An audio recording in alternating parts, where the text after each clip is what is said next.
Welcome, welcome to another review of Lovecraft Country. This is episode 8, Jig-a-Boo.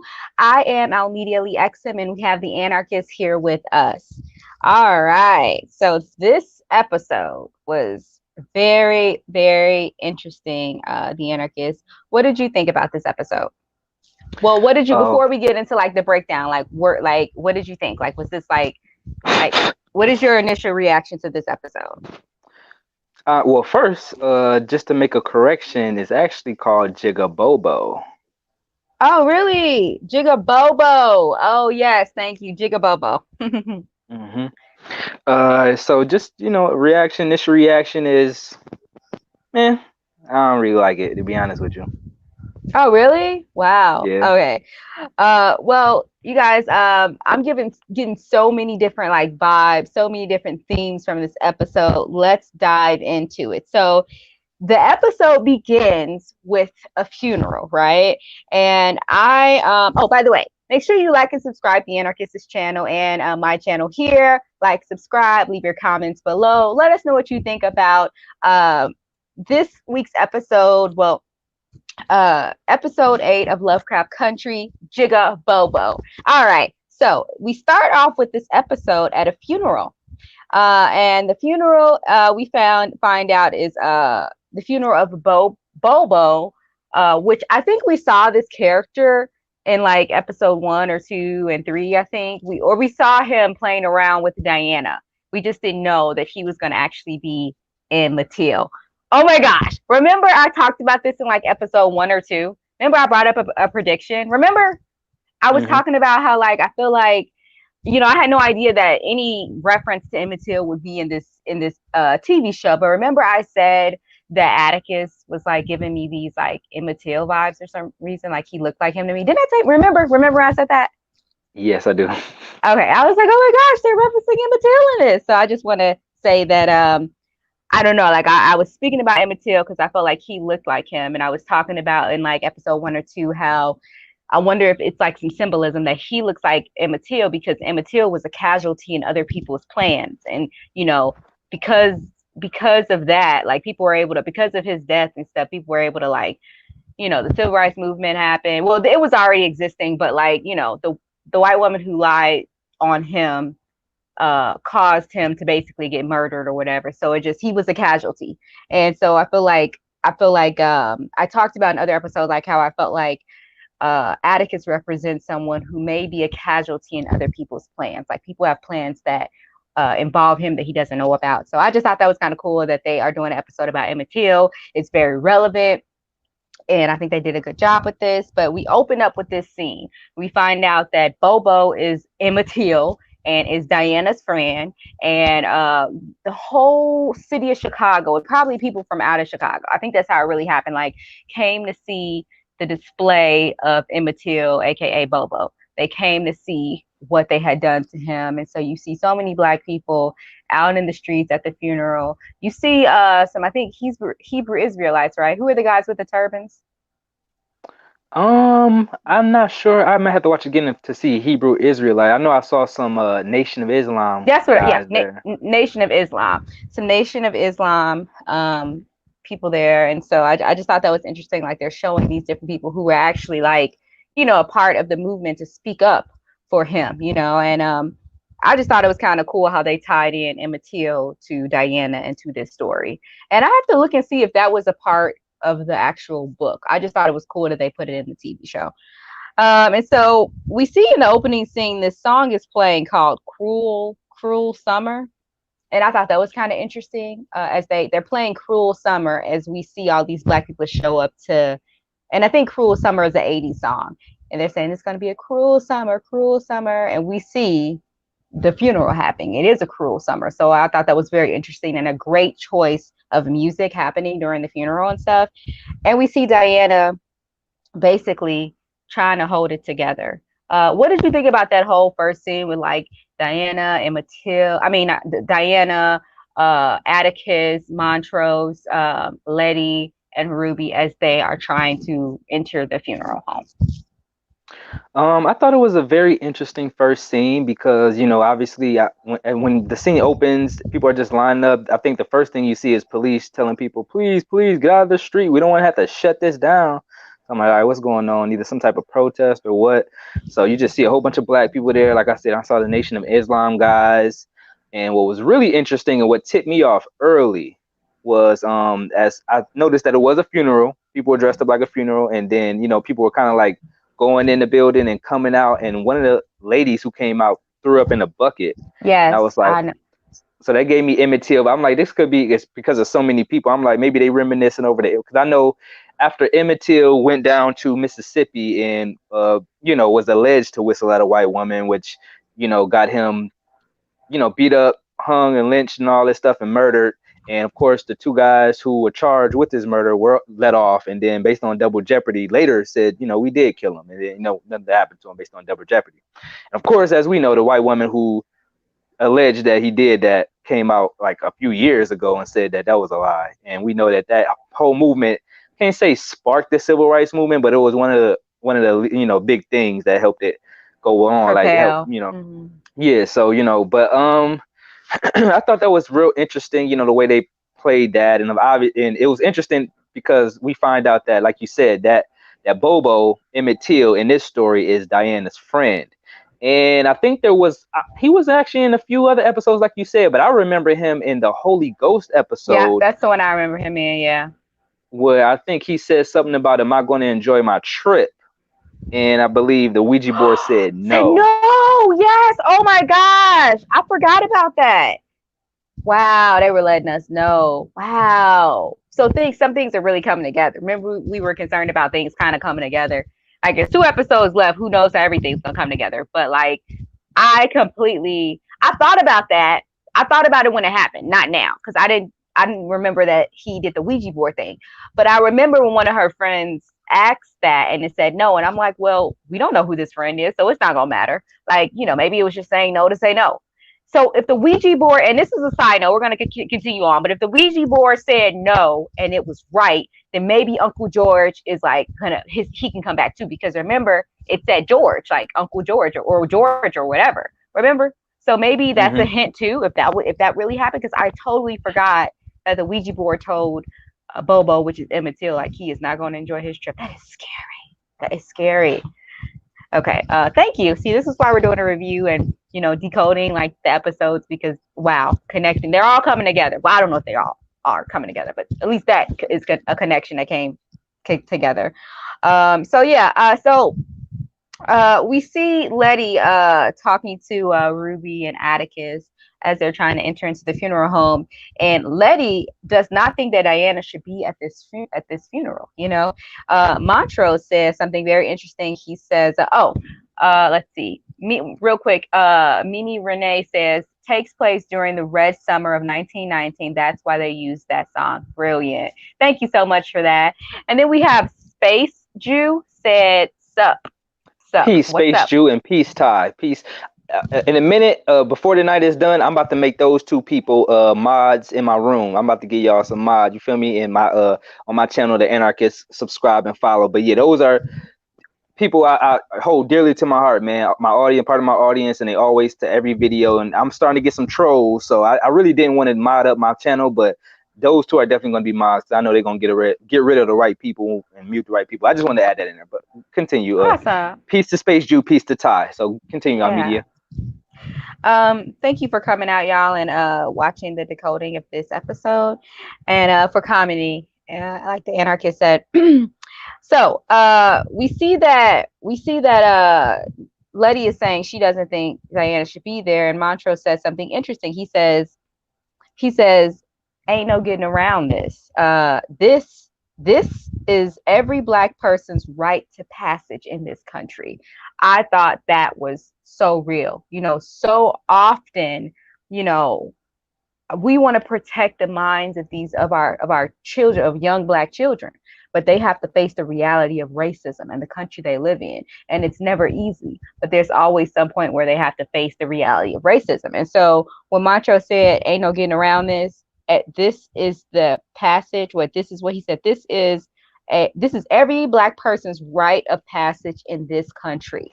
It's crazy that death has to be that, that you have to know someone who died, who was murdered or whatever, or just experience some form of racism.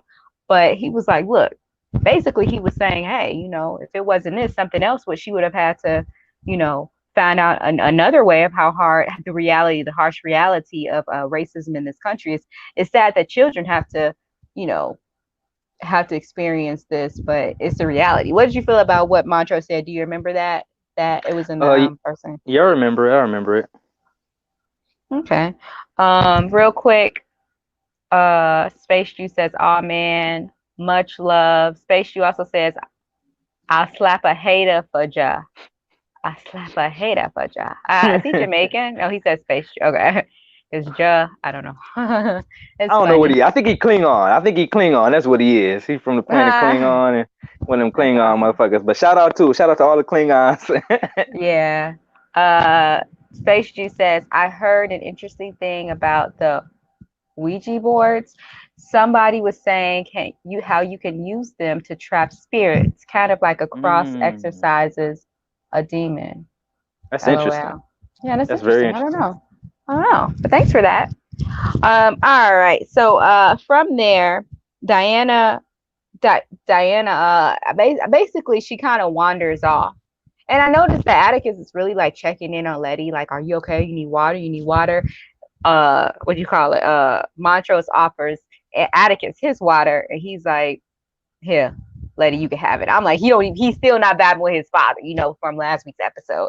And so I just thought it was very interesting because basically Dianna, she kind of wanders off. She can't stomach all of this reality of death. Like, she can smell the body, she can smell everything. And she's like, is this him? Like, and I guess she's not sure if she wants to see her friend in this way. So she wanders off. They realize she's like, wandered off or whatever.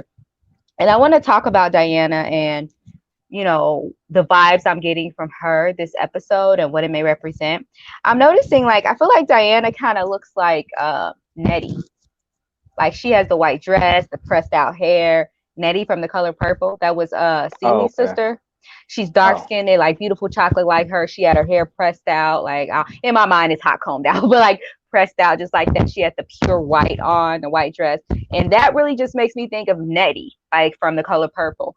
And I wonder if there's any symbolism in that, because they looked alike, and both of them were on a journey of like running away and escaping to safety. Like both, like we see Dianna in this episode, like she journeyed off to, like, she kind of like, it's like went on her own throughout the city she like spent a day like hiding out and like going different places or whatever, and just trying to figure out who she was. And we find out later things are coming after her and she's trying to find a way to escape, and so I thought it was a little bit symbolism, because Nettie was also just trying to be a little girl. She was just trying to be a little girl, just like how Dianna was. She had her friends, she had her parents, and then her world kind of crumbles apart when society fails her.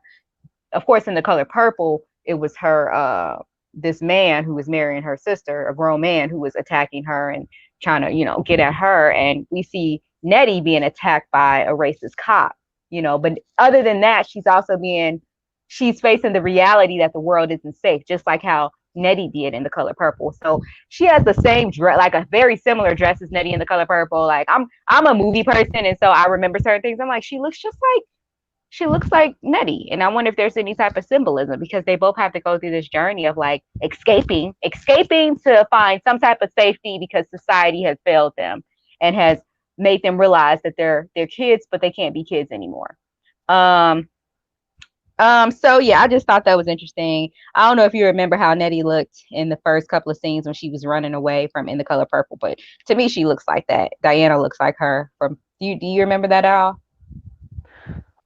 No, not really. I mean, I remember I watched The Color Purple one time. I didn't like it, so maybe that's why I didn't like it. Ah, you didn't like it? It's The Color Purple. No, I don't like The Color Purple.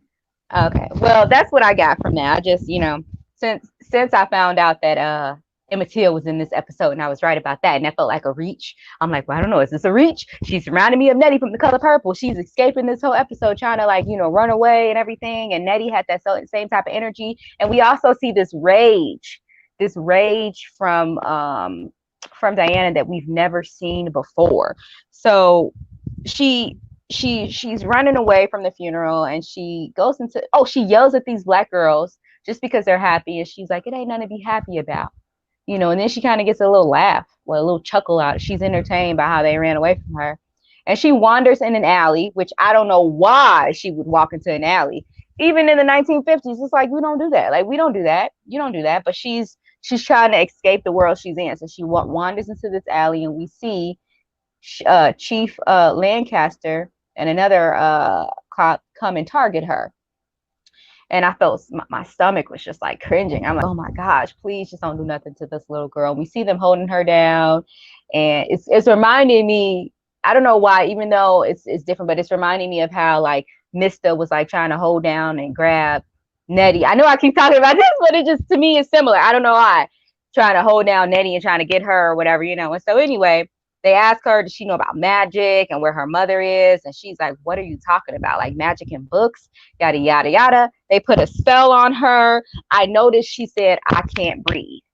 I think that was intentional, because how much different was it back then than what we experience today? She makes a point to say, I can't breathe, while they're doing all this to her, and they don't even care.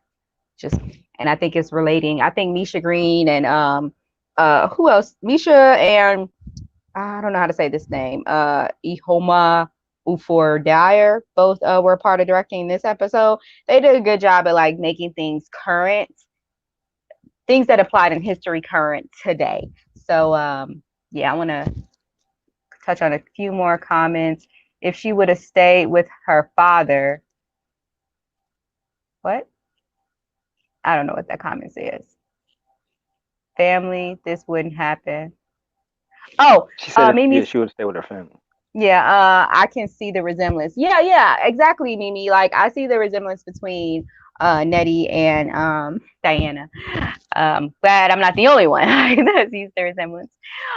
So we see this happen, and she says, I can't breathe, and I just thought that was very interesting, and I'm glad that they were able to relate like a lot of things that went on then to what's happening now in our country.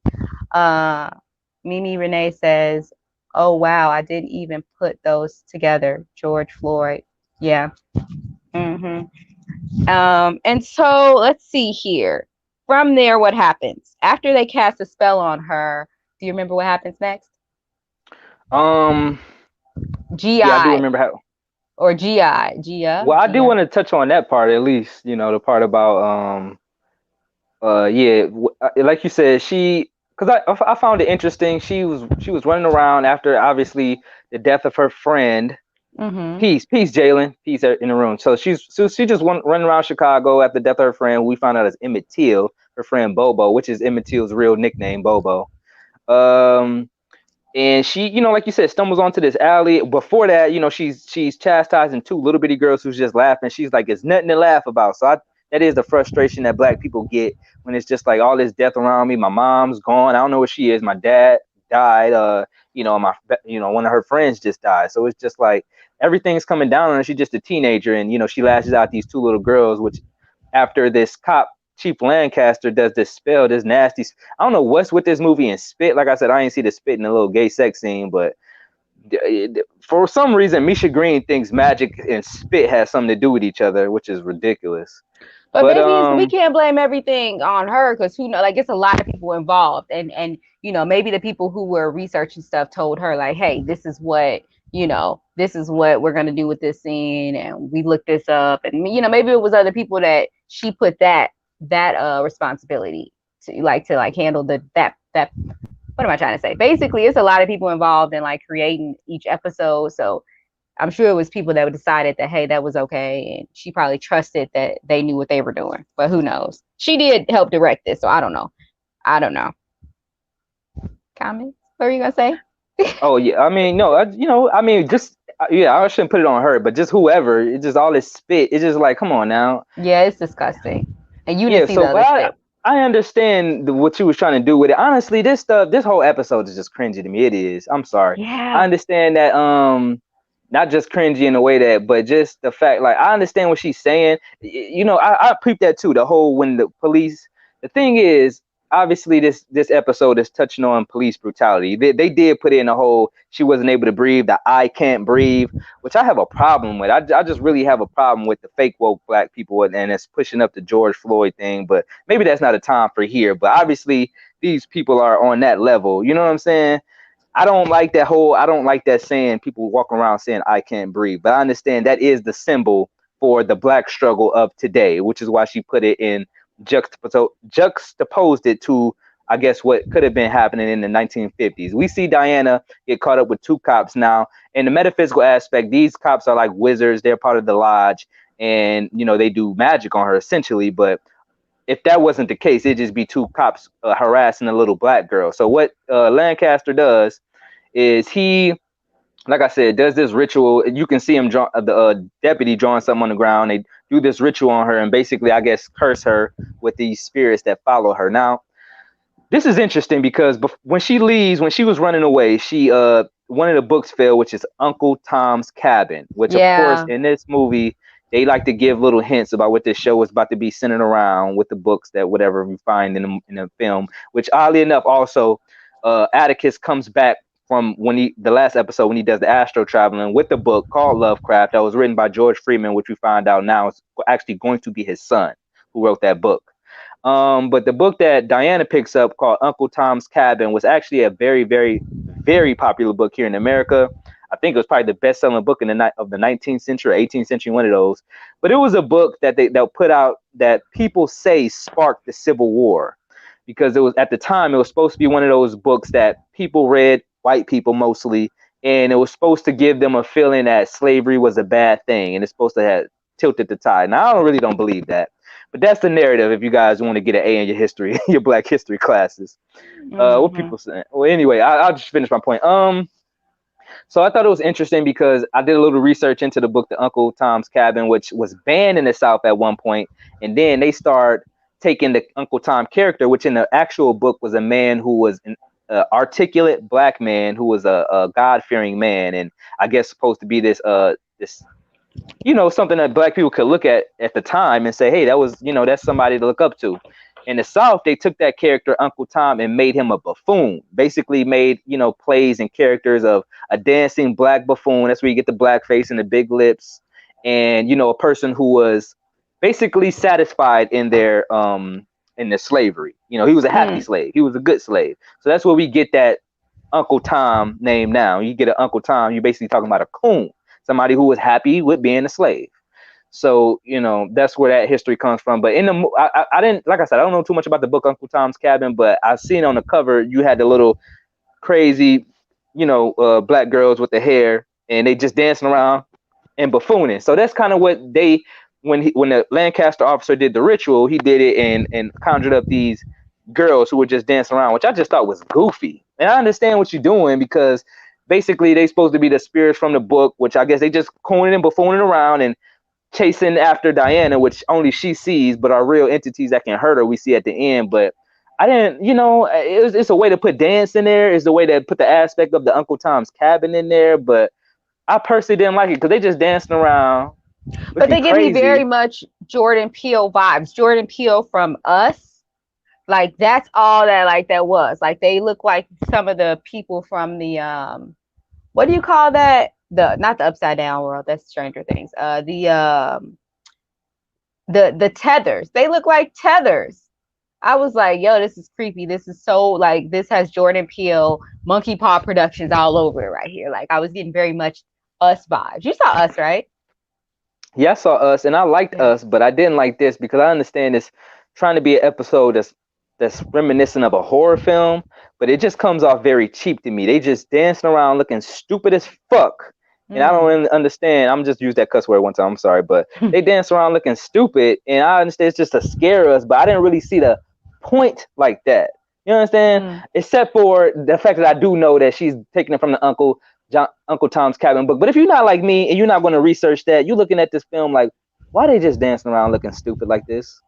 Because I know it's supposed to be scary, but when you put that in there and you realize why they put it in there, it's like, well, like that's why, like, okay, that's what I'm saying. Like the writing sometimes is just so elementary to me. It's just like, okay, you putting in this little stuff. It's first of all, it's diet woke. what it is. I understand it's gonna pull on people's heartstrings because of Emmett Till died, George Floyd died, and all of this. I understand this. I'm not trying to be not unsympathetic, but it's just like for a TV show, the way they did this, man, is just so. I didn't like it. I really did not like it. I didn't like it. I'm sorry. I know people want to like it, but I just didn't like this episode. It was just real irritating. It was just real irritating. But I want to talk about. So after that, go ahead. I just want to say I liked it, but it was creepy. But it wasn't my favorite episode. It just was creepy. So I liked it for being horror, but my spirit wasn't ready for like to be scared. So I'm like, like even when I rewatched it to like double check on my notes, I was like, do I feel like being scared? And I was like, I don't feel like being scared, but I gotta watch. You thought this was scary? Well, just seeing the girls like doing those. They literally don't do nothing almost the whole time. They don't do anything but dance around and look scary. They don't do anything.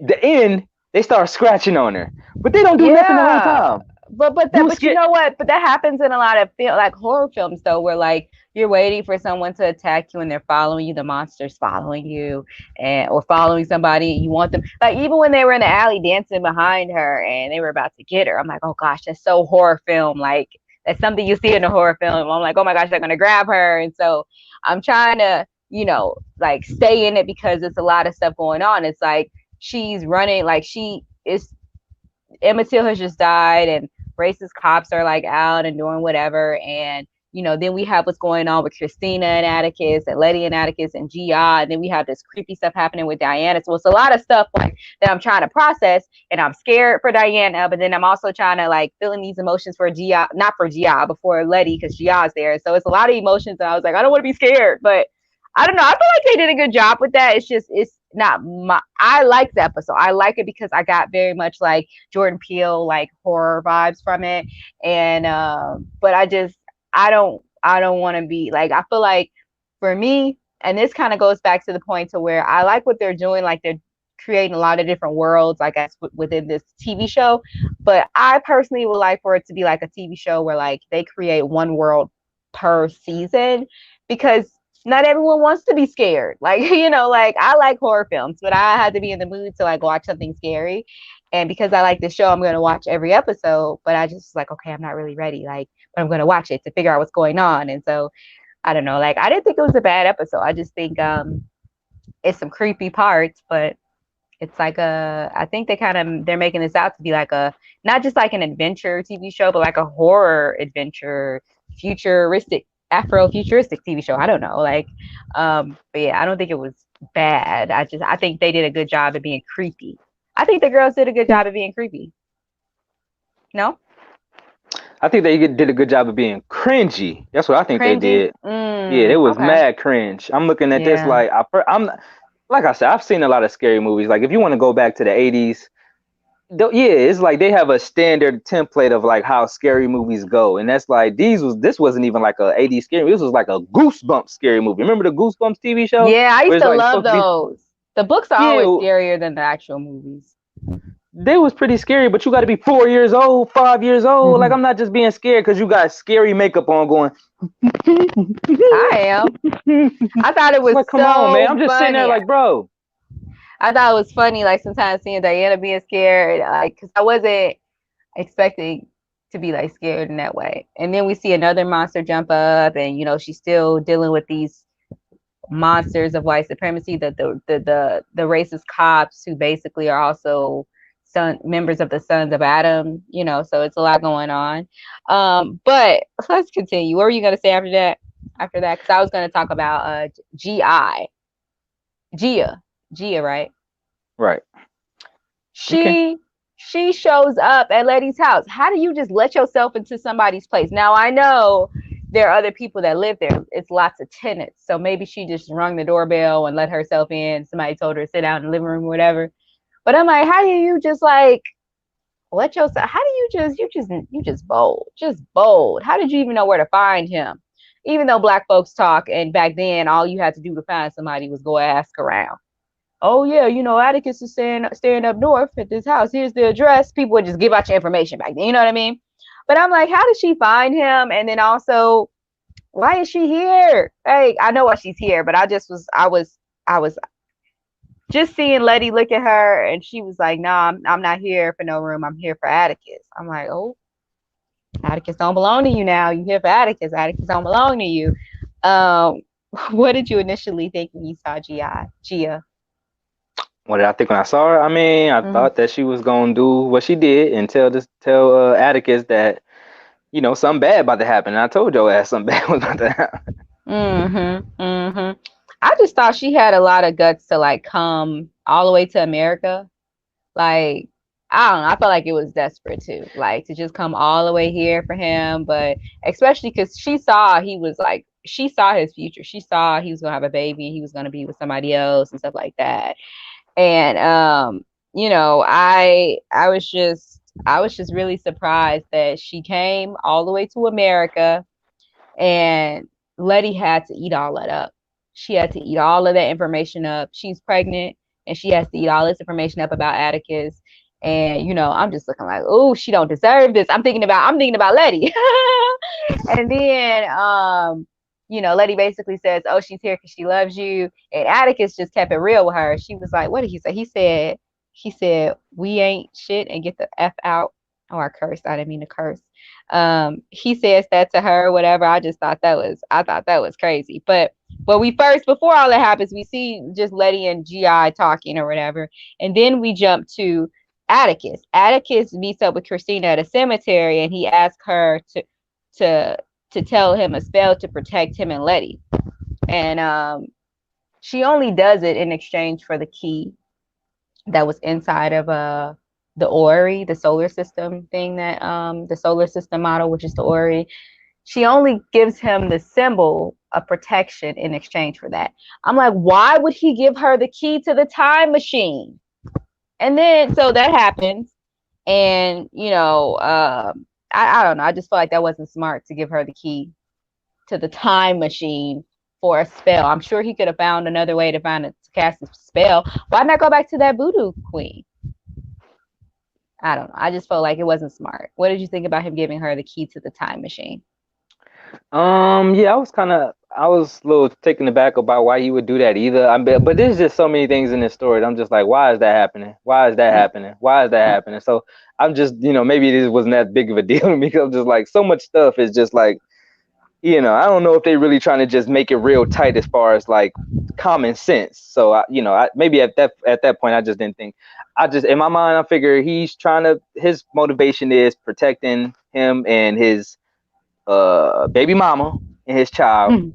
And so he was willing to do anything for that. But yeah, so he gave Christina Hiram's key, which of course I've broken down. The name Hiram comes from the Masonic Lodge. They teach you about Hiram Habith and the key. So basically the key, and then Christina's whole motivation is immortality. So I thought it was interesting. Yeah, I thought it was interesting. Yeah, and so he does that. She gives him the symbol. Then we see, you know, Well, she Dianna tells shows. him that he asked for a spell. And so she explains that, well, he says, teach me a spell. And she must be the best teacher in the world, because she taught him that in under 30 seconds. I But know, right? anyway, so that don't make no sense. That's not common sense there. But anyway, she tells him, yeah, spell. And he don't, he basically learns spell. So she tells him that all you need with a spell is what? Something about intention, need Blood. energy. Talk about energy, intention, and a body. Oh So yeah. I would agree with probably 2 out of 3 of those. But then again, saying body is real vague, because I think some people might think body, you might need a dead body, you might need something to sacrifice.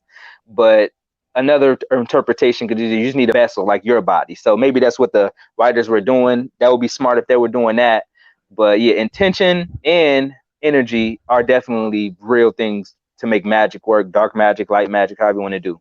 Just like any like with prayer, which I found it interesting that in one scene, we'll talk about this, I guess, when we get to it, but I just wanted to mention this just in case I forgot. But in one scene, we see Leti, who is in church praying. Now, Yeah. this is another thing I just don't understand. She's in church praying to God, talking, asking for God for protection. But apparently we find out that she asked Christina to meet her there. And the reason why Exactly. she asked her to meet her there was she wanted her to make Atticus invulnerable, which means a spell that they have to, keep you from dying, and in exchange for the negatives, the pictures that she had of Titus's text or whatever. So I don't know. What's your take on that? She's in church praying to God, trying to put a protection around him with God's whatever, but she accepts a spell from Christina. Mm-hmm. What's with that? So does she I believe in think, God or does she believe in magic? and Christina confronts her on that. She was like, "It's not God that brought you back to life. It was my father. It's not God that's been helping you. You know, magic is what's really been helping." And she was like, "But aren't they the same? Really, one and the same? They're loosely the same." And so, No, she um, said, if I remember correctly, she said something to the effect of people. She talked about God is heaven and hell. That's what she said. yeah, no, God is heaven and hell. mm, Yeah. yeah, No, go okay. ahead.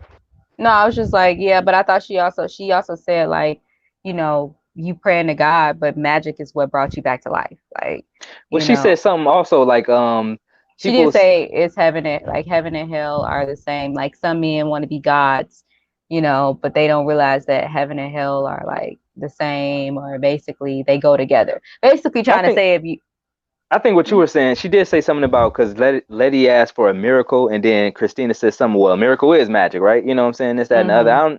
I have to look back at it to see what And really then context Leti they was were. saying, well, they're kind of the same. Like, isn't it kind of the same? Like praying to God and magic, like magic and miracles are similar or whatever. But yeah, and we'll touch on that. I just wanted to bring up what happens before that. We see Diana come to the house and she's full of rage and she's snapping at Montrose and she's like, "Is my mama dead? You know more why you're lying to me, why you're effing lying to me." I'm like, why do they have her so angry? But she is upset because she knows that people have been being dishonest to her. We see a Diana just so full of rage that she doesn't even respect elders or older people anymore. And then you see Montrose kind of like, snapping, saying, "Get out this bathroom." Is it just me? I don't feel comfortable with Montrose around her. He already cannot control his rage in front of his son. I don't think he should be around no teenage girl. She's upset. Some other woman needs to be there. I just didn't like him banging on the door. Like I understand she cursed and nobody should be cursing at no adults, but he's not. We've seen that he's not even stable with his own child. So like, why? I was like, why is he being left with her? But then again, I guess that's the next of kin because that's her uncle. But I'm just like, I didn't feel comfortable with that. How did you feel about that? Yeah, I mean, I don't. Obviously, this dude shouldn't be around children because this dude is obviously messed up in the head, so he shouldn't be around children. But I mean, what do you expect? He is the only family that she got right now. As Yeah, far and as Atticus. the closest, yeah, Atticus, but Atticus dealing with something about to have a child himself, and if her father, Diana's father's gone, her mother is missing, the closest other person that she had, Atticus literally just got into her life, you know what I'm saying, after coming back from the Yeah. war. Ruby is not her family. She was Yeah, and asked to Leti watch her. isn't either. And Leti isn't either. So Letty's on the other side of town. So I just feel for Diana, because it's just like, she had a stable home and now all of that has been ripped from her. And then we see Montrose later just like trying to help her, but you holding her down and letting the monster scratch her arm. Like he just was no help to me, I think. But I just wanted to talk about her rage and everything. And then when we see the next thing we see is Ruby. Ruby is being a real simp. Ruby, she goes back to Christina's place, who's also pretending to be William. She finds out that Christina, big shocker, doesn't care about Emmett Till's death and his murder. She tells her. She looks in her face and says, "I don't care about that." Also, Ruby morphs into the Davenport woman, Hillary girl or Hillary woman, to have sex with Christina as William. What do you think about all of that? that scene, the scene that you're talking about, the sex scene, and also the scene afterwards where Ruby confronts Christina, those are the two She's cringiest begging scenes. her to understand. I'm like, what? But that's relevant to this day. Like people are begging people to understand something they'll never understand. And she's thinking just because she's laying with this woman pretending to be a man that she's going to understand who you are, and that's not the case. But go ahead. I think that those two scenes were absolutely pathetic, were absolutely cringy, and it really shows you the psyche of the writer and how much I'm even gonna say the name, but just how much I wouldn't like that type of person at all. Because for one, it's just so, like I said, diet woke. We really should name this Lovecraft Country episode 8 Diet Woke episode, not Jig-a-Bobo. It's called Diet Woke because it's really the Ruby of character just reminds me of just these black women bed wench coons out here, straight up. And I'm gonna just say it just like that. These bed wenches who are coons and freaking idiots that's walking around with these Black Lives Matter shirt on. We got Truth Seeker shirt on, so we official. But walking around with these BLM shirts on because they dummies and coons and bed wenches, straight up. Because, all right, let's say this. This is so stupid, but I'm glad she put this in here because this just shows you the mind of every dumb bed wench that thinks like that. So Ruby she's sad like every black person in Chicago based on Emmett Till's death. She goes into this white neighborhood where she's frustrated because white people are like, what are you doing here? What are you doing here? We just don't want that on our side of town. So she's mad, frustrated. Just like a lot of people are mad and frustrated now, a lot of idiots, but a lot of people who are, genuine too. But so she goes, obviously we see William, so we don't know what Christina's doing, but we know that she's William. We know she's walking around being William, trying to be this white man. Maybe she's handling business that she can't do as a white woman. So she lets Ruby in. I don't remember what the dialogue was, but they have the nasty, gruesome sex that was in this episode, but you thought was in a previous episode. So that just was not a good scene. But then she takes the potion, starts to become a white woman, and has sex with William, aka Christina, as a white woman. So, and afterwards, she comes downstairs to see Christina on a regular phone call. Like, all right, I'll have those by 8. Okay, hey, yeah. And she's just like coming in all coonish, like, oh, a black boy just died. How do you feel? And she's looking like, I don't feel nothing. What do you mean? How do I feel? What do you? I want you to feel anger, confusion, this, that. So yeah, she sounds just like all these dumb black women as on TV with their Black Lives Matter shirts that just want so much sympathy from the white race, and the white race is just looking like, I'm about to turn the game on.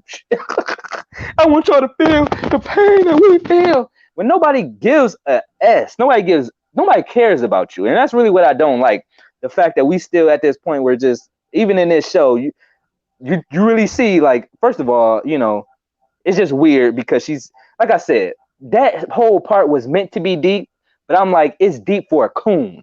It's like, I only wanted to have sex with you as a white woman because I didn't want to have you to have sex with me as a black woman. Dun dun dun.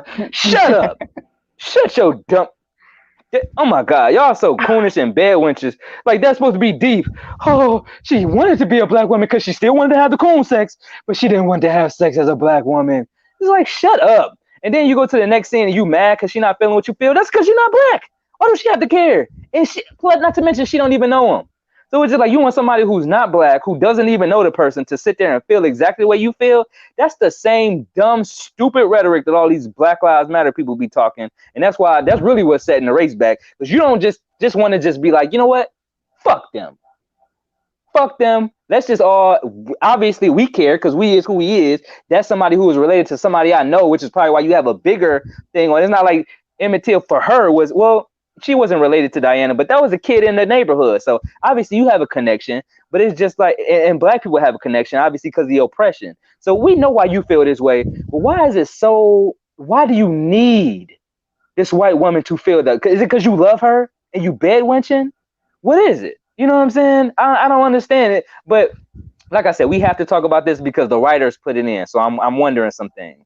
I'm really wondering some things. Because that whole scene didn't make no sense to me. It didn't make no sense. Like, first of all, you fell in love with somebody who wasn't that person. So basically Ruby's a lesbian because she just fell in love with who the person was. That's what Christina said. Do you love William? Well, it's been 2 days, but sure, I'll risk my life for this white man I just met in 2 days because I love him. And then I'll find out that it's really a white woman who lied to me. So I love her. And we'll just have sex and you be the white man and I'll just be a black woman. Maybe sometimes I'll be a white woman. None of that makes no sense. I don't care what time it is, 1950 to 2020, 1800. None of that makes no sense at all. At all. So it's just like, that was one of the things in this film. It's just like, okay.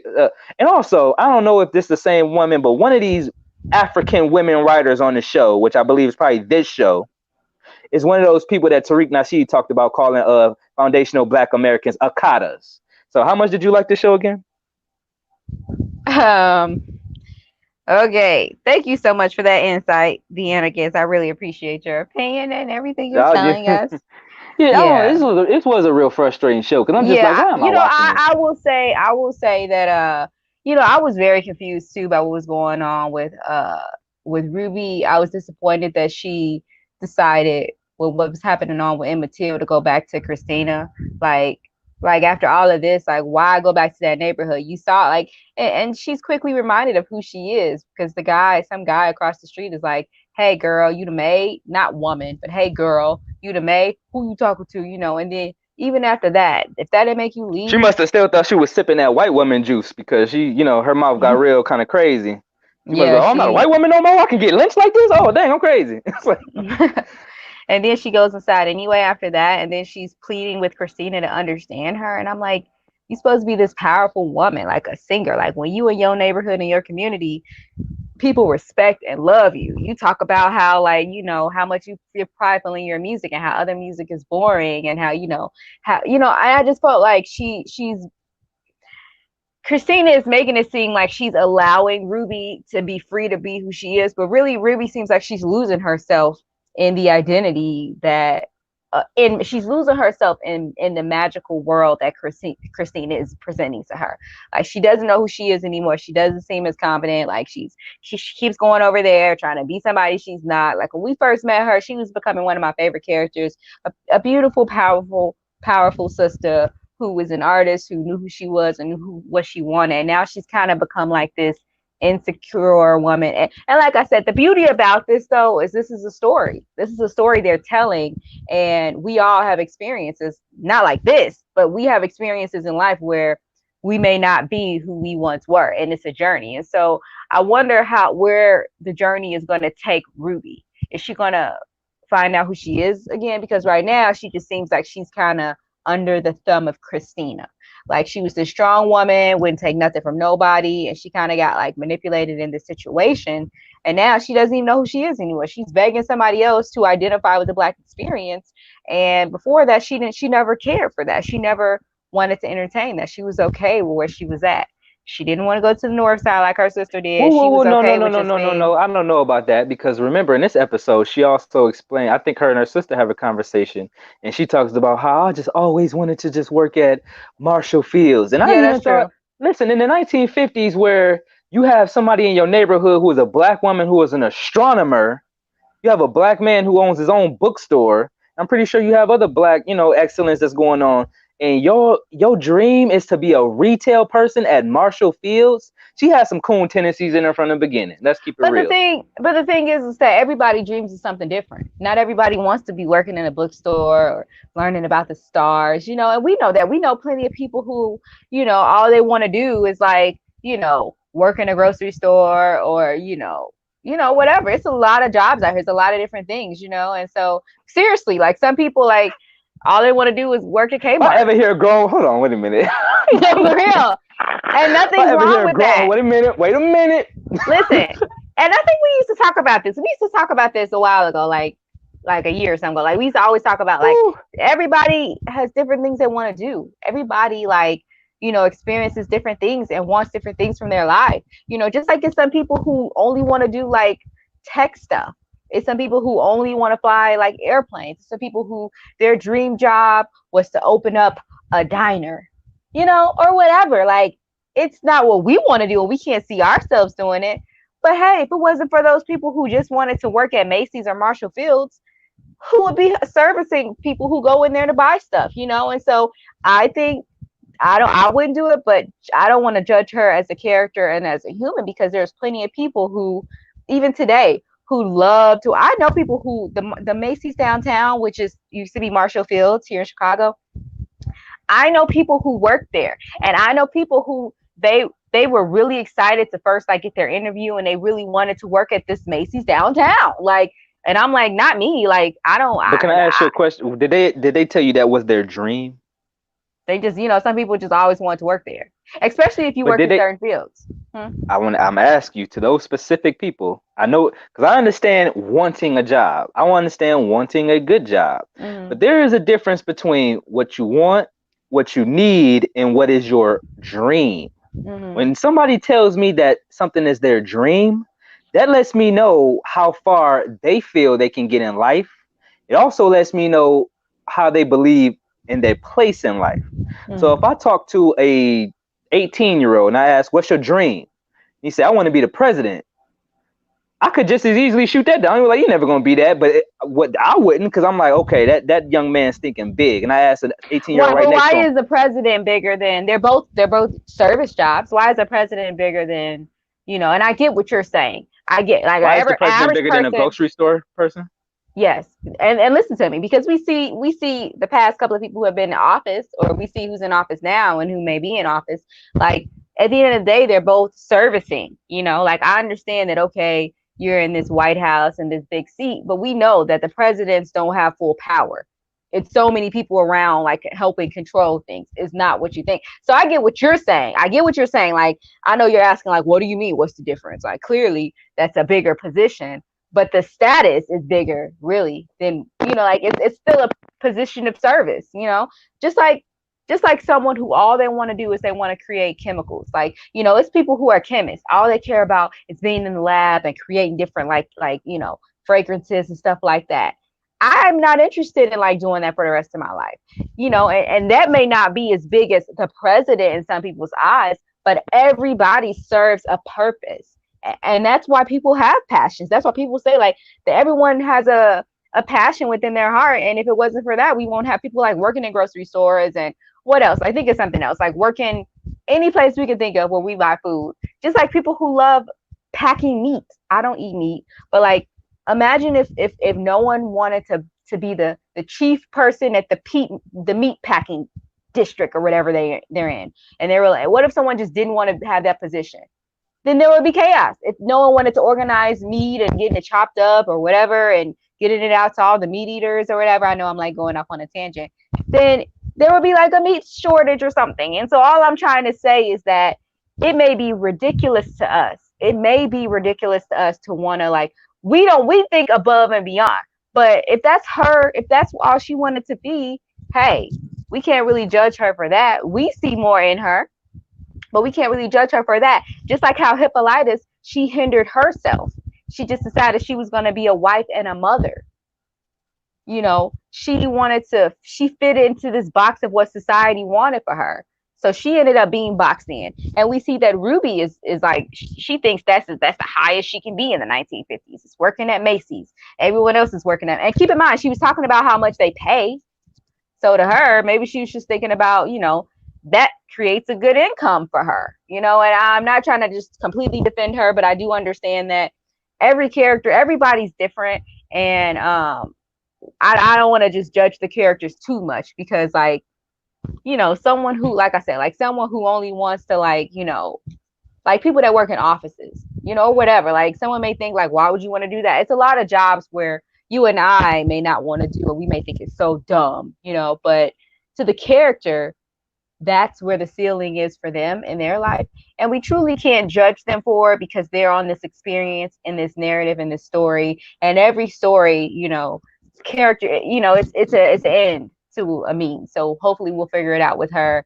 And everybody's different in every story, just like in life, you know, everyone's different. You know, we can't judge the garbage man for wanting to be a garbage man, because who's going to take out our garbage if it's no garbage people, you know? Who's going to clean and sanitize our water if no one's working at these sanitation water sites or whatever, you know what I mean?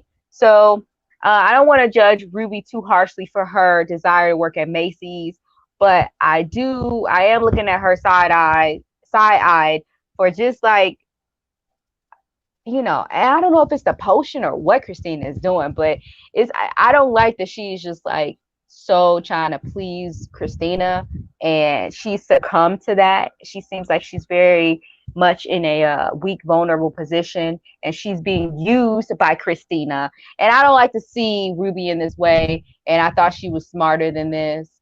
She's a beautiful sister, you know, and I think she this whole magic thing has thrown her out of the loop. She thought she could handle it, and she couldn't handle this information, because now she's coming back to Christina, trying to, you know, have her to sympathize with her over stuff that has nothing to do with Christina. Christina is using her, and all she thinks is she's a friend. She confused me, but I'm still gonna be with her because this is the closest I can get to, I don't know if it's whiteness that she's looking for, or closest she can get to like feeling. I don't know what she's trying to feel. I don't like seeing her like this, and I was disappointed in just like her character taking this route. What do you want to say? It said Ruby busted busted out of the little body because she's bigger than that body. Obviously not, but let's see. No, yeah, I mean, I guess I get what you're saying. The Anarkist is like, I don't know. If you say so, Almedia. That's how you looking. Looking like if you say so. Just moving on from there. Yeah, I do agree that I was disappointed seeing that. I was just like, what? Why? So from there, we see Dianna. She's on the Brown line at the Quincy stop. I thought that was kind of funny because I'm in Chicago. I'm from Chicago, and I'm looking like, is that the Quincy stop? It looked like they downtown somewhere. Like where? Well, the Quincy stop is downtown, but and they were on the Brown line. I'm like, okay, I see this. I'm trying to see. And that's when she first sees the monster girls. I thought that was so hilarious. I just was like, I thought it was funny because she bumped into the white guy. She was like, "Do you see that?" I'm like, I would have went over to the brother behind him and was like, "Do you see this?" Like, and I just thought it was funny because, I don't know, I just thought it was funny. I'm like, oh, is anybody else gonna see what she's seeing? And if no one does, she just gonna look crazy. She gonna look crazy to everybody. Like, I don't see nothing. Get away from me, black girl. Like, So I thought that was kind of funny. And so we see that, and she kind of runs out of the train station. But yeah, and then next we see Gi. That's when she starts explaining stuff to Atticus about what she is and stuff. And Leti looks so uncomfortable, and I just was feeling for Leti. And Atticus, she was talking about like how when they were having sex, she's explaining this in front of Leti. Yeah, when my tails or whatever did this, I couldn't see it. And Letty's over there looking all uncomfortable, like, yeah, spare me the details. And then that's when Leti goes upstairs. She's like, she's here because she loves you. Because he was like, why are you here? If you ain't got nothing to tell me, you can't help me. Why are you here? And that's when Leti says she's here because she loves you. And she walks upstairs. Atticus goes over to Gi's ear and was like, our shit wasn't real. Get the fuck out. It's like, oh my gosh, I shouldn't be cursing. I was like, well, that tells you. Because remember, I told you before, we still don't know what's going to happen in the next 2 episodes because they're packing in so much in the episodes.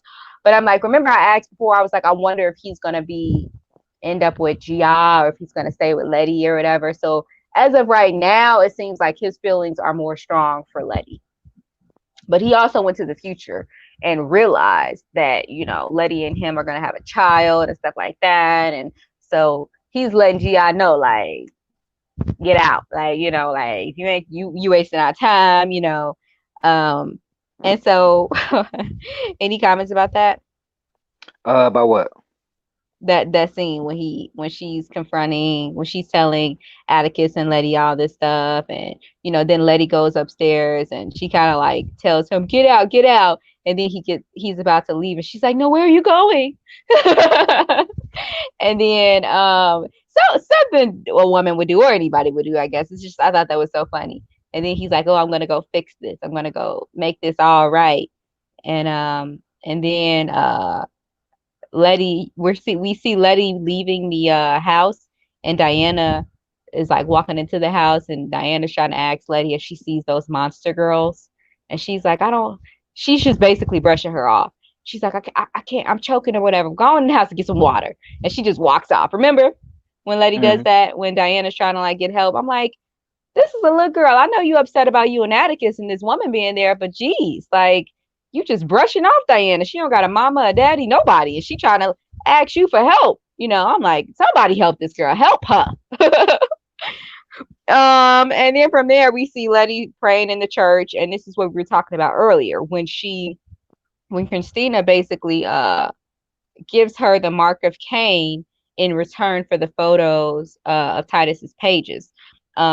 So I thought this was interesting, and someone said something about this. Mimi Renee says she accepts the mark of Cain. I have a feeling he gave her the key because he thought he broke it, and feels like Christina could be the only one to get Hippolyta out. I didn't see that she broke it though. I mean, that may be true. That may very well I think he did. Because he was trying to like, yeah. That's what I actually, Ty. I thought that too. I figured Because my thing is, when you was like, oh, why would he do that? My first thought when I seen that, I'm like, well, maybe he believes that she is going to get the time machine working again. Because remember, he didn't know how to get it working. Obviously, Hippolyta did. She was an astronomer, and Christina might. So he figured, like, I don't know what to do with this. And even when I was there, he banged the machine and turned it off. So yeah. Okay, that could be very well the case. Thank you so much, Ty, for that. And you know what I realized? I'm like, they've given her so much power. Because remember, Leti gave her Titus's pages, like the images of Titus's pages. So now Christina has Titus's pages and she has the key to the time machine. She has everything she needs to enact that ritual she's going to enact on the autumn equinox, the autumnal, basically it's the autumn equinox or whatever, which we find out that she's planning on sacrificing Atticus during that time, because Atticus talks about that later. He talks about how he travels back. He tells his father he traveled back from the future. His son wrote the book Lovecraft Country, which is interesting because we know Mark Ruff wrote the book Lovecraft Country, right? So I just thought that was interesting. And so he's bonding with his father, and he says, there has to be a sacrifice. And Atticus says, I have to live for my son. And Montrose says, well, I will do anything, including, giving up my life for you and my grandson. And there's a long, I feel like it's a long pan in the camera at Montrose, as if the storytellers, the writers, and people of this show is trying to let us know that he will give his life up later in the show for his son and for his grandson, because Atticus has to live. He doesn't have to live because his son's already in Leti's belly or whatever. But yeah, I thought that was very interesting. Oh, how did you feel about Leti having the mark of Cain? Did you want to comment on any of that? Or no? The mark of Cain. I don't know. I mean, like I said, there was more things that kind of pissed me off about the story, because I'm just like, this makes no sense. Why would she be in the church praying to God for protection and then the bring time, her and then bring it makes absolutely no sense. It's just contradictory. It's just like, it's just so stupid. But anyway, I didn't, it's just some, like I said, movie stuff where it's just like, because honestly, that just, if you just think about real actual magic, like the Masons do, and it's just like, why? That doesn't make sense. If you have a spell that can protect you from anything, doesn't that mean you're immortal? Like this, they literally, in one of the last scenes, the cops punch and beat Christina, and to a pulp, tie her to something heavy, wear her thing around her neck, and throw her into the ocean, and she's right back up. So you looking for, ain't that immortal? Like, you know what I'm saying? You can't, if that can't, I figured that's actually a good idea, because if she has this sort of spell, let her just stay alive at the bottom of the dang lake. Then, I wasn't mad at the police officers, because I'm like, yeah, that's how you get rid of somebody who has a vulnerability spell. That's actually was a good idea. But I think she asked him to do that because that was supposed to be her experiencing what Emmett Till experienced. So she asked him to do that. Oh, okay, that makes sense. Because he was like, you sure about this? And I'm like, really? Oh, this thing is way stupid then. This thing is And then I'm like, well, really, she ain't experienced, because his face was beat in, so she ain't experienced. And I'm like, did she do that to try to connect with Rudy? And at this point, I don't care about her connecting with Rudy. I think Rudy should just do her own thing and focus on not being manipulated, because she'll end up being a casualty in all of it. I believe Christina will use Ruby to make sure that Leti does whatever she needs, to make sure. She's going to use Ruby to basically control and manipulate Leti. And that's probably been the plan this whole time, just getting in with them, trying to make it seem like she's helping when she wants to be immortal. She's planning on using sacrificing Atticus. She doesn't care about Atticus. She decided to make Leti invulnerable because she knew she was going to sacrifice Atticus. Remember, he said that she plans on sacrificing him. And so when Leti asked her to make him invulnerable, she was like, no, but I'll make you invulnerable. Why? Maybe she knows that Leti's pregnant with his child. Or, but it's definitely because she knows she's going to use Atticus for the ritual, and he cannot be invulnerable if she's going to kill him to be immortal. And I agree with what you're saying. Like, why be immortal if you have this spell, unless somebody can reverse the spell on her? Maybe maybe somebody could reverse the spell, and that's why she wants to be immortal. And hasn't her father been around for a long time? Hasn't she been like, I got the sense that she had been around for a long time anyway. So if you could never die, unless the invulnerability spell works. I want to mention something, but let me just say this first. Unless the vulnerability spell works only with your human, only with you being mortal. So as long as if it's a natural cause of death, you can die. But if not, you can't die. You know what I mean? So like if it's old age, she could die. But I don't even think that makes sense because they cut his liver off out of him, out of her father, and he was still able to live. So I don't know. But I do want to say this. She said that she told Leti that she discovered that his vulnerability spell could heal people. She discovered that. So I wonder if she is the one who healed Leti instead of her father. I don't know. I don't remember how it happened. And then also, she's capable of healing anybody. So maybe she'll like heal other people. Maybe she can bring back George. Maybe she can bring back different people. You know, maybe she can I don't know what's going to happen with this pregnancy with Leti. Who knows? Like maybe she's letting us know that she can heal people with that spell. And so I wonder, it was a reason why she said that. Ty says she said that if you have the mark, you can also bring other people back to life. Really? She said that? I don't remember that, but hey, maybe that's a nod to like bringing people back. I would love for them to bring George back.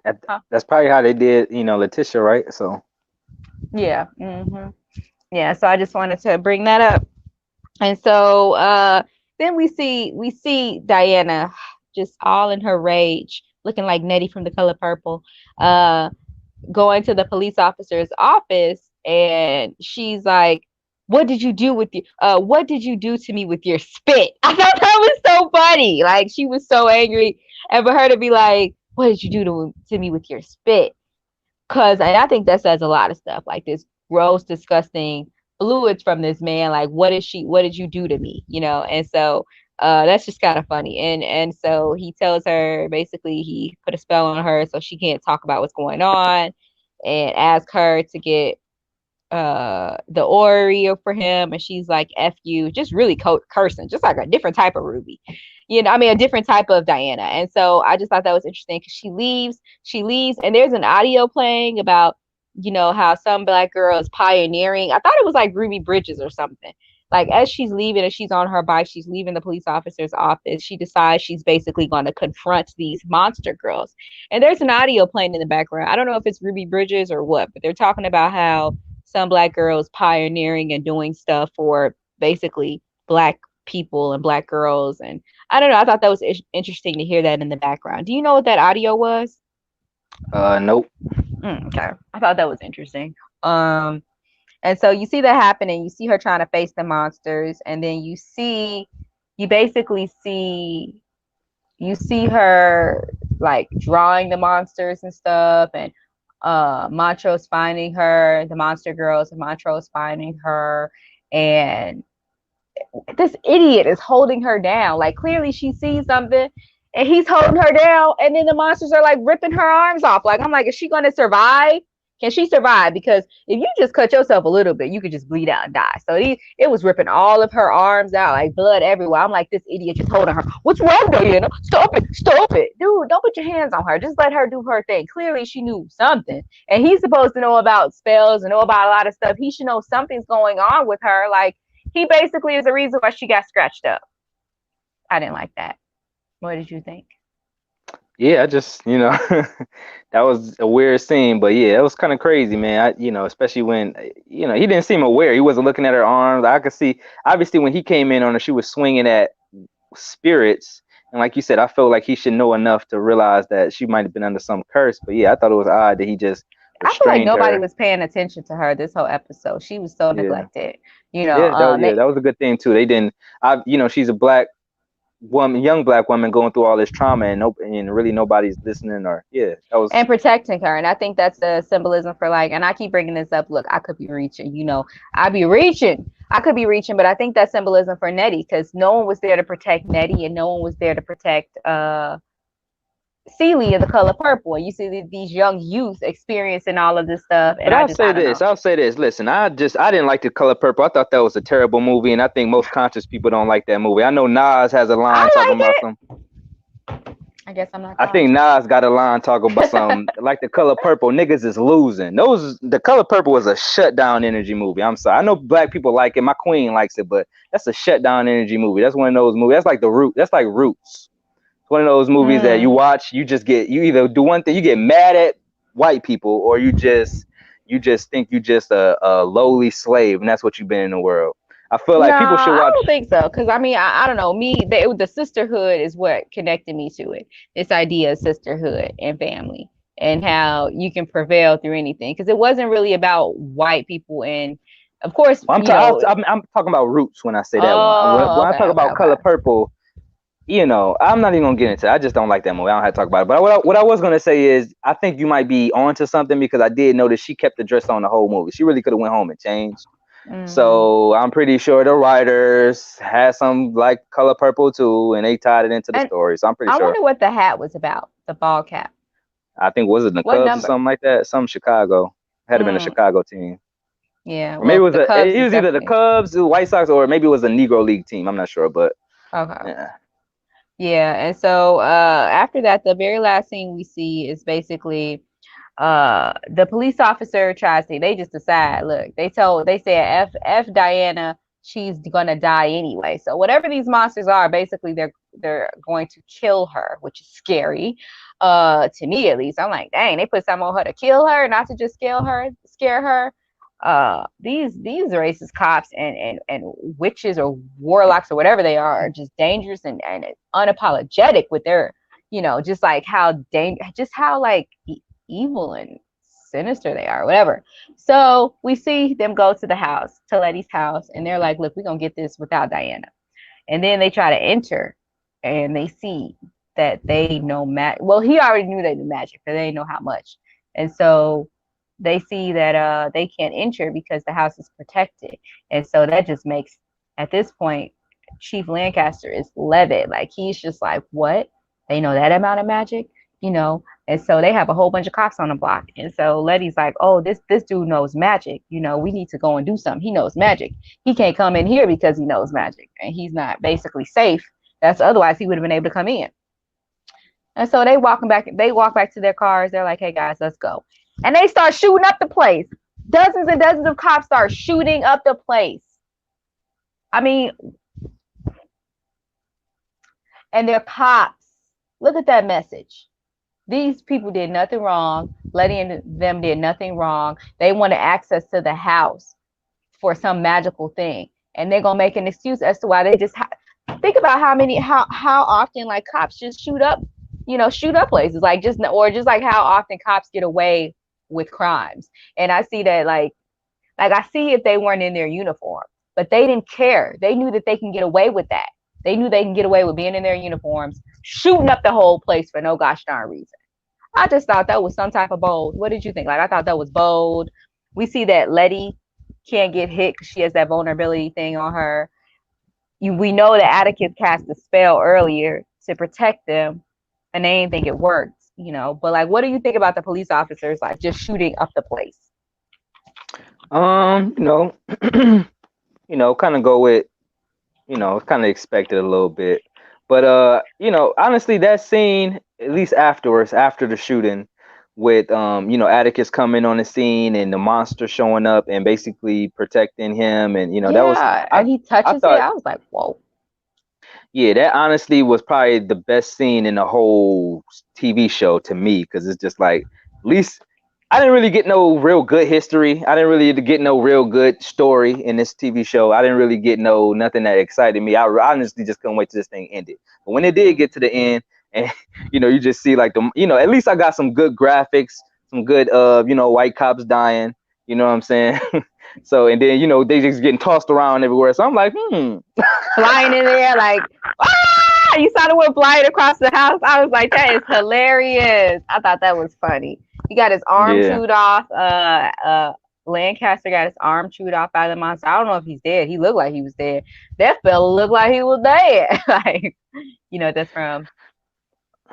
liked the movie. But Oh okay, that's a yeah, side yeah, note. He looked like he dead. I don't know, but like he had his arm chewed off. The monster was eating it to him. But then we see some officer flying off, like being thrown into the sky. So I don't know if that was also Lancaster. I don't know if he has any like protection over him to where he can't die. But I thought he died. I don't know. So yeah, what did you think about that? So that whole last scene, since that was the very last scene.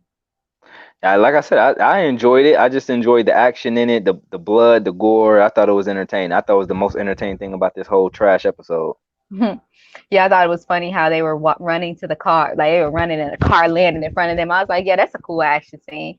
Yeah, a lot of money I think is spent for that one. I don't know, but yeah, I thought the ending was a cool They action gave scene. so much money to this whole show. It's ridiculous. This is why I'm so mad that the script is terrible. But go ahead. Okay, yeah, no, I feel you. I feel you. And Like, it could be so good. I could really have enjoyed this, but no, I didn't. yeah, I was mostly surprised by like the alien or the monster shoggoth or whatever it's called. Shoggoth, it's called something like that. Just touching It's called Shub Atticus. Nigger Off. I, Shoggoth. I think that if that's one of Lovecraft's monsters, I know there's a monster called Shub Nigger Off. Okay. Shub Thank you for Nigger Off. saying that. What? It's called Shub Nigger Off. And then there's another monster called obviously we saw Cthulhu in the first episode, but honestly I thought that might have been Nirlith Hotep. But no, that was probably Shub Nigger Off. But yeah, I'll get a little, but yeah. Okay. Yeah, so I was just like, ugh, he's touching it. He's touching it. Don't touch it. It has like 1,000 eyes. I was just like, ah. But I was like, whoa, he can control this now. And then that's when Leti says the spell worked. I was like, oh, I thought it's connected to him. I forgot about the spell. I just thought it was connected to Atticus, and that's why because I'm like, ugh. And he didn't know what to do. He just was trying to hold back from like it attacking Leti, and he just touched it and saw that it was friendly to him. I'm like, what is going on? What is going on? But that is this week's episode. Episode 8, Jig-a-Bobo. And it was very interesting, very different, a lot going on. And yeah, so about this episode, a few questions as we wrap up. What is your we don't know, but like what is your prediction for next week's episode or the episode coming up? We really don't know. More Christina, Hippolyta. Some obviously said she was gonna come back. I feel like she's gonna come back. And you think she's gonna come back? I hope she does. She said she was. The portal was closed, and Christina's definitely. Was? Oh, Chris. Oh yeah, Hippolyta said she was gonna come back. Hippolyta said she was coming back to Earth because her daughter need her. But remember, Atticus shut down the time machine and left. He still had the key, gave the key to Christina. Christina probably knows how to open the time machine. So I could see that, her just doing that as, I don't know if, I'm not, maybe she's trying to do what her dad did with Atticus and do the little sacrifice thing. But I don't know if, obviously she's going to do something with the time machine. So may do something with that. Hippolyta may come back. I don't know. Maybe even, I don't know about George. I don't know if he's gonna come back. He might just be dead forever. But maybe we might see George or see his influence. So that's all I can really just tell you exactly. Because who knows? Maybe they can be on Mars next episode. Who knows? I know, right? It could go anywhere. It really can. Next week's episode is entitled 1921. I think that's interesting because 1921, I think, is a movie and a book by Stephen King. And then someone told me 1921 is that when the Tulsa thing happens? Yeah, the Tulsa quote unquote race riots, but the Tulsa bombing really was. Yeah, the Tulsa massacre is what it was. That happens in 1921. Yep. So that makes more sense than what I was thinking. Like, oh, Stephen King book, and I don't know. We're guessing our way through this. Like, we have no idea.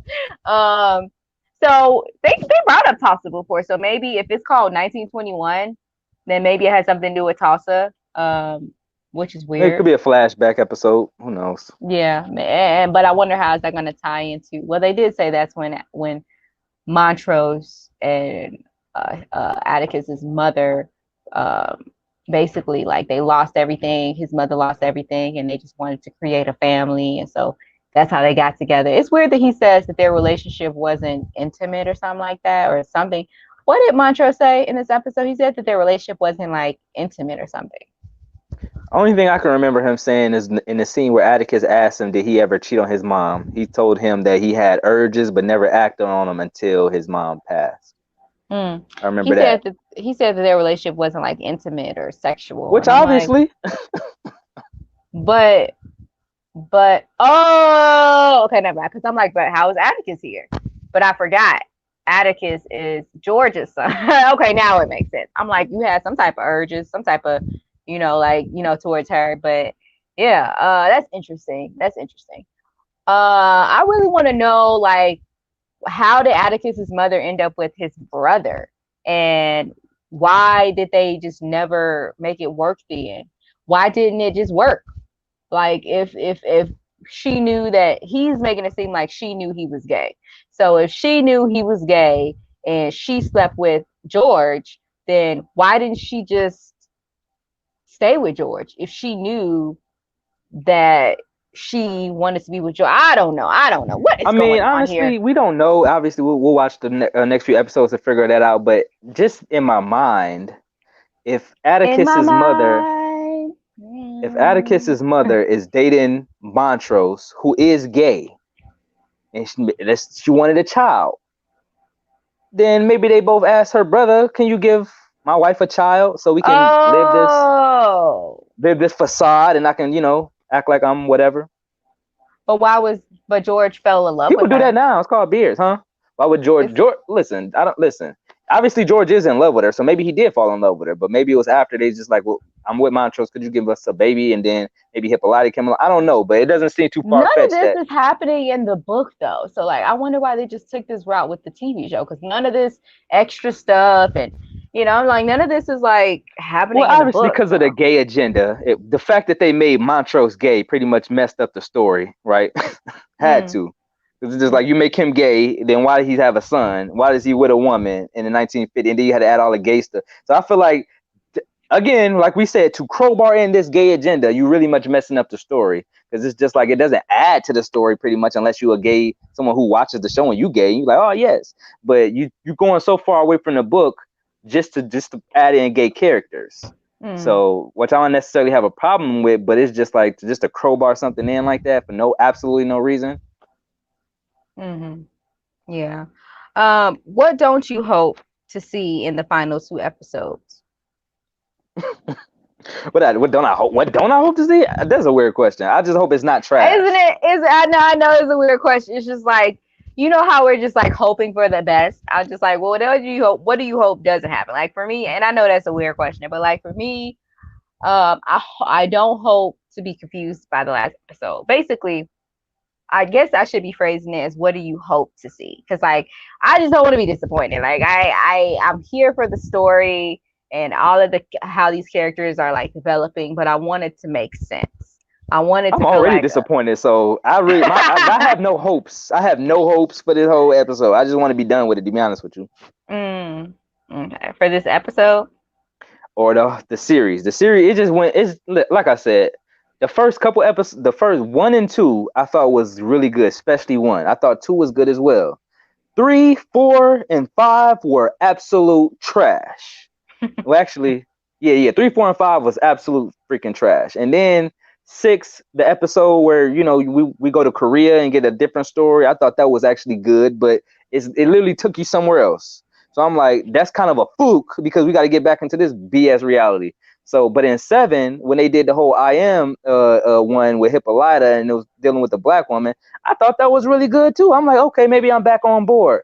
But with this 8th episode, this piece of trash, this is trash. This is so much trash that I'm really not excited for nothing. I cannot wait to stop watching this garbage ass series. We'll see if the next episodes change your mind. I will say, get like, Kevin Lau ass back. He was the only one writing episodes that I like. Get his ass back on here. I think he edited on the show, but Misha Green, you're trash. I do not share all the same views as the Anarkist. This show is terrible, bro. Like, I hate when mother. It's like a girl who's just like fine, and then she gets you, and then she just got a messed up personality. Like, I fail for this, bro. Like. Now I gotta be with her, like, you know what I'm saying? Oh, that's how you view this TV show. Yeah, now I gotta be watching this because I'm already invested. Hmm. Well, my favorite episode is, like I said, my favorite episodes are episode 1 and episode 7. Is that 7? Yeah, 7. I Mm-hmm. am. 6 was cool. I just was like, why are we going into a different world? I want to stay in the world that we're in. But I thought 6 was nice, you know. And let's see. I mean, I like the little nuggets we learned from 3 and 4 and maybe 5. But like overall, my favorite episodes are 1 and 7. And why did I put this up as if I'm saying 2? But like 1 and number 7 are my favorite episodes. This episode I thought it was interesting and different. But I do like them staying into the world of, like, I guess Chicago, and maybe even not Chicago, but like I did think in the first episode that the TV show was going to be about George, Leti, and Atticus just journeying throughout the South, finding different things. And by the end of the episode, they would find Montrose. We know now that they found Montrose in like episode 2, and they've done so many other things. Um, and that's okay. They have the right to create whatever story they want to create. But I just want to, I hope that it makes sense by episode 10. I hope that no one wants to see the characters that they've grown to like just kind of seem like their story isn't making sense. You know what I mean? Because me and the Atticus have watched other shows, like, you know, and characters take different journeys and stuff. But a lot of times, like, you know, the stories make sense. Even if we don't know where the story is going, it makes sense. Like, you begin to think that you know characters and they wouldn't make those choices. So I guess some of the things we're seeing is like, well, why would this character make this choice? Was this the character doing this? Like, and it makes sense, or is it just too much other things going on behind the scenes, like too many different, I don't know, like agendas or whatever being put into the story, and it's kind of confusing things and muddying the water. But I don't know. We're just here as spectators, as an audience, just giving our reviews. And that is the review, reaction, and us just decoding episode 8 of Lovecraft Country, called Jig-a-Bobo. And like I said, I did have somewhat of my prediction was true. Like, at least they were talking about Emmett Till. Like, I thought Atticus represented Emmett Till. And now that we know that Christina is going to use him for the what do you call it? For the equinox, the autumn equinox. Yeah. I was right about saying like he is going to be a casualty in other people's plans. That's all I'll say about that. So I am Almedia Exum, and we have the Anarkist here. Thank you all for tuning in. We will see you next episode. Be sure to like and subscribe on both of our pages. Go and buy you a Truth Seeker t-shirt on the Anarkist's page, and just support our channels if you can. Remember to click that like, subscribe button. If you're interested in motivation, all things motivation and veganism, you can go ahead and visit my channel. I'm going to let the Anarchist have the last word, but I will like to encourage you all to just remember to have a happy life day. Know that you are loved, you are valuable, and you are important. And just be happy, because every day that you are living is a day to be happy. So remember to have a happy life day. The Anarchist, close us out. All right, y'all. Like I said, man, I'm sorry that I didn't really mess with this episode. I know y'all see it written on my face, but this junk was trash. And I need to let y'all know. Misha Green, what the fuck was you thinking? You better stop playing with these white folks' money, because I know they giving your ass a lot of money, and stop bullshitting with their money. You better make us something that we like. What's wrong with you?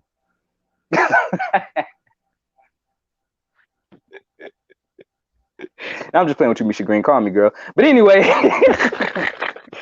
hit like on this video, y'all. These are all jokes. I was joking the whole time. I actually like that junk. No, I'm just playing.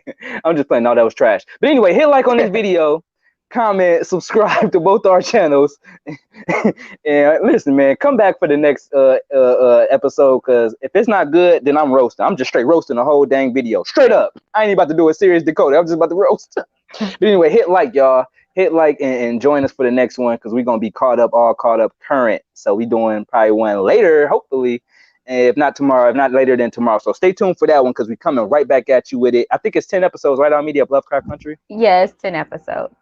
So yeah, we're gonna hit y'all with all 10, because I'm already invested, bruh. Y'all already got me here. Let's get to the ending, bruh. But anyway, please check out Almedia's channel, Almedia Exum. Also follow her on Instagram at Almedia Exum. All right, got a lot of dope stuff on her Instagram. Plus, I don't know if she mentioned it, but mpdetail.com if y'all in the Chicago, Illinois area. Get your own personal detail like a boss. You feel me? So anyway, do that, hit like, and I'll see you guys. We will see you guys next time. You feel us? Peace. Peace.